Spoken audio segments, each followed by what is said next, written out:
Welcome back, everybody. I'm meteorologist Hayden Nix along with Kelsey Cowan with the Museum of Discovery. She's one of the program leaders here, and we're going to be talking about different densities of liquids in this episode here. So these are things that you can do at home, things that you have at home, and I'm going to let you take it away and talk us through. Yeah, absolutely. So first, I think we need to break it down and talk about what density is. Okay. So basically, it's basically how much space an object takes up in relation to how much it weighs or the mass of it. So for example, I have this plastic ball right here. It actually has a pretty low density because it's fairly small, first of all, but there's a lot of air inside there. It doesn't really take up that much space. Now on the other hand, this bowling ball is much heavier. It takes up a little bit more space. It has a much higher density. Right. But it's going to do something very different if they were like put into a liquid, if they were put into water, for example. And that's actually what I have in front of us. I actually have a bunch of different liquids. Hopefully these are all things you can find at home. We have honey. Got it. And corn syrup. Got it. Dish soap, water, vegetable oil, and rubbing alcohol. Now I colored some different things just so we can see it a little bit better. So I know this is not your typical color of maybe your faucet water. Fingers crossed. But hopefully you'll be able to see it a little bit better because we're actually going to put it inside this graduated cylinder. Okay. And maybe we'll actually be able to see those individual liquids without them all mixing together, depending on their density. Okay. So maybe some more dense items will actually kind of go to the bottom, whereas the less dense items will actually go to the top. Okay. So I was thinking if you want to, it could be a little messy. Feel free to put on those gloves. Now, I did have a question. Yeah. If somebody doesn't have something like this, could they use like a glass measuring cup or something like that? Absolutely, yes. I know these aren't necessarily common around the house items like a graduated cylinder. Absolutely. Kind of like a long vase, something with a long neck, or just something that is a clear cup of some kind. As long as you can see through it, it should be good to go. But yeah, of course you can use less liquid, so you don't necessarily have to waste as much if you find something with a kind of a smaller diameter neck, perhaps. Okay. Yeah. Got the gloves on. Wonderful. So how are we going to do this? So I was thinking we can just kind of go back and forth, maybe adding about 10 or 15 milliliters of that liquid at a time. Okay. So if you want to, you can take our honey there at the end, and you can pour it straight into that graduated cylinder, and try not to hit the sides of it. I know that can be a little tough, but You pour all of it in there? maybe about 10 to 15 milliliters. So I'll tell you when to stop. All right. It's actually going to be kind of using most of it, so you can kind of pour a little bit more in there. And this is fun when it gets fun. Of course, we have our first liquid. Looking okay? Yeah, do a little bit more. That's looking great. Perfect. We'll go with that. Lovely. Okay, we have our first liquid. There we go. Our honey in its purest form. Now this is one thing I did actually add a little bit of food coloring to, which is our corn syrup. Very sticky, by the way. Very sticky. That's why we have our gloves, of course. And I'm going to pour a little bit of that corn syrup in here. That is very thick. Very thick. How Now, did you get the food coloring mixed in with that? oh, I'm not going to lie. I used my finger. I should have used a measuring stick or something like that, but I worked with what I had at the time. But as you can see, look here. They are actually staying separated, which is very interesting. So from that, we know that this liquid is less dense than our honey. Okay. So the mass, how much it weighs over the volume, specifically is how that's defined. Okay, so we have a few more liquids. So if you want to try the dish soap next, All right. and this time, I'm actually going to help you out. We're going to kind of hold it to like this to the side, and you're just going to try to let it dribble down the side there. See if I can do this right. You're going to crush it. There we go. There we go. Awesome. go. You're a Just pro. a little bit. Exactly. Keep on going. All right. There we go. Keep it going a little bit more. And that should be good. Perfect. There. All right. Yes. That looks really good. So far, we are mastering these liquids. So dish soap is now less dense than corn syrup and honey. Okay, let's see if it'll keep on working for us, because next we have water. Now, it's kind of interesting because water's a lot less viscous than any of our other liquids we really have here, or most of them, I should say. So you would think that I would actually like sit on top of all of our other liquids.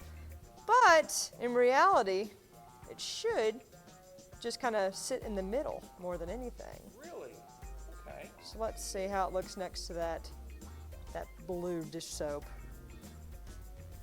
It'll have to kind of sit for a second, but absolutely, they stay separated. I can see, which is pretty interesting. I can see the water that went down into the dish soap. A little bit. Going back up. Yeah. It's slowly trying to rise back in. Absolutely. You have to be very careful with the process. Right. So more than anything, the slower that you go, the better your density tower is going to turn out. Okay. You want to try out the vegetable oil? All right.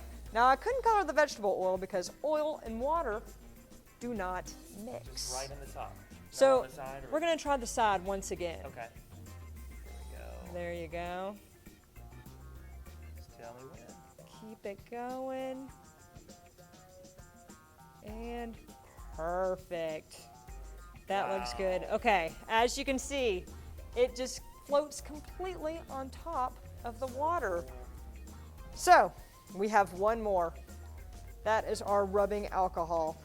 This apparently is the least dense liquid of them all. So let's see if it will float on top.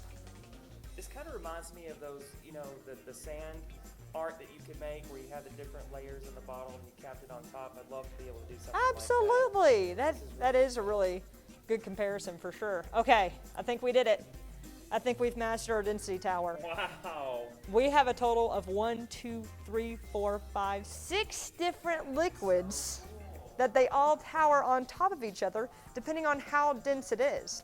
Now, if you were actually to go out of order, so go from maybe the least dense to the most dense, it might not work out quite as good. They kind of might mix together a little bit more, but you would actually see them try to trade places potentially. Gotcha. So that's something you can try out at home. I just gotta let you see that at home. Look how cool that is, all of the different layers separated like that. That is really, really cool. Isn't that so neat? So I was thinking, well, we can add to it. I have a few objects over here. Okay. Got a little puff ball, a bead you might add to a necklace, a little tiny piece of a spaghetti noodle, Okay. as well as a little bolt, a little nut. That I think that we should drop these into our density tower and see if it's going to go maybe down to the bottom, if it'll float on top of a certain liquid and maybe sink down below other liquids. Okay. So I say let's try this out potentially. All Okay, right. I say you choose what you want to first. And we'll kind of go back and forth on this as well. I'm gonna try the little red bead. All right, I'm gonna drop it in. let's see what happens. 2, 1. Oh, There it okay, goes. it's sinking. Oh, Did it stop? is it? Oh, it's sinking now. Oh, Let's see here. It's very, very slowly sinking. That was cool how it kind of went through the water quick and then stopped Yeah, with the dish soap. it went through the rubbing alcohol and super quick, and even the or I should say the vegetable oil really quickly. But it's kind of sticking right inside the dish soap. So exactly. So it probably won't even get to the bottom whatsoever, which is Okay. very interesting because of the density of the bead itself. So I'm going to actually try this spaghetti noodle next, is what I'm thinking. Okay, I think it's actually going to float Really? on top of all of the I think I'm gonna liquids. have to agree with you. Okay, we're going to find out. Oh, Oh no, it didn't. what? Wow. Okay, it's about the same area, but it's actually wanting to go down, isn't it? So it's Surprised sinking. me. I actually Yeah. thought that was at least staying in some of the top ones. I'm really surprised about that as well. It's still going. It sure is. So actually, it's more dense than our bead because it's sinking down further than our bead. So Wow. it might actually even sink lower than our dish soap, or maybe it'll just float on top of that corn syrup. I think it's It looks like it's slowly going down. How shocked if it interesting. made it to corn syrup. I would be too. I would be too. Okay, Okay. which one do you want to try next? I'm gonna do the little orange fuzzy ball. Okay, what do you think will happen? I think it's gonna have to stop maybe at the alcohol. The rubbing Okay. alcohol. That's what I think. So that top one perhaps. Oh, it went right through it. There it is. Wow. So it actually sunk down in the rubbing alcohol, but it floats on top of the vegetable oil. Okay. Very interesting. Last but not least, the bolt. I It's think metal. That's gotta go all the way down. Okay, I think it's pretty dense. I think it is too. but let's find out together. And of course, it might knock all the rest of them down the process. With the cyst, it's going to knock the other We'll one down. see what happens. And yes, Wow. it was so dense, it actually went all the way down to the bottom, more dense than all the other liquids. But a really fascinating experiment that you can actually try at home with all different objects as well to see how dense liquids are, as well as some of your objects that are solid as well. Yeah, that is really cool. And you have all of these different ones here, and you just create that little layer like we did here, and then just find a few things at home to try to drop in there to see what happens and where they float in the different layers. Really awesome experiment to do, and one that's a lot of fun. Thank you so much, Kelsey, for helping us out with this one. Have fun yourself, and we'll see you next time on our next episode of At Home Discoveries.